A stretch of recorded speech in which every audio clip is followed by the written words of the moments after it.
sa bypass ng Bangbang.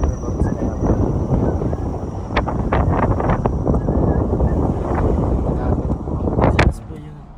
King College, yung pong naka ano? King College. Yung kulay orange po. Oo. Na parang ano. Eskwelahan po pala yun. Eskwelahan. Alam mo, napakalapit ng bundok. Pero Para malayo pa, no?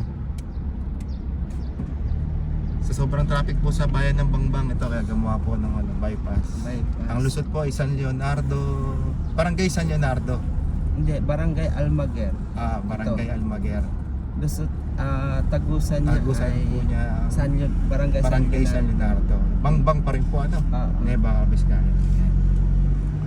Hanggang sa naka-dead end nung ano, yung end ng bypass ay Barangay Makati. Barangay Makati. Ayun po ang pinakadulo ng bypass na ito.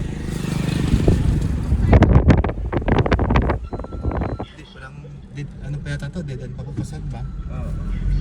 Hindi pa rin natapos. Tignan natin Kung hanggang saan na siya.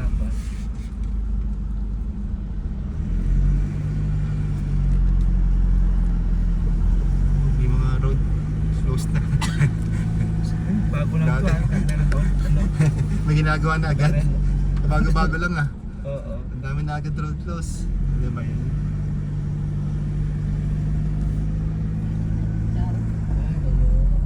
Closed na. Road work. Wala na agad. Close na agad. Hanggang dito lang pala. Sinarado na nila. Sinarado na. Kasi nagkaroon nga ng ano, erosion. Dahil po dun sa Baguio po ano. Oo. Wala na pala. Ganun na lang tayo. Pwede Hindi- maglakad-lakad. Kung gustong maglakad.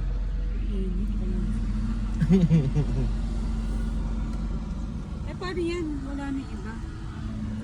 Paano yan? Wala na bus. Papasok. Dito, babalik din. Dito na lang. Dati ganito po pa tayo pasok, di ba? Doon pa taas doon. Wala. Kasi siguro nag-erosion. Daming ano bumagsak na lupa. Kaya dahil may lakas ng bagyo rito, ilang bagyo po yung dumaan dito sa amin, di ba pa sana? Di ba sa Nueva Vizcaya? Marami. Dami. Sunod-sunod po yun, di ba? Oo. Dito po tumama sa norte. O dito na lang oh. Sipin mo yan. Lahat yan, tubigan yan. Naging tubigan. Lahat na yung water wall. Oo. Agad, tumanaw ka na dyan, Gab. Ay, si Ante tumatanaw na. Bababa na si Ante.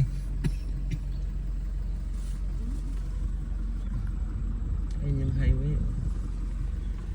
Pinapawan nga ng ano, tubig yan.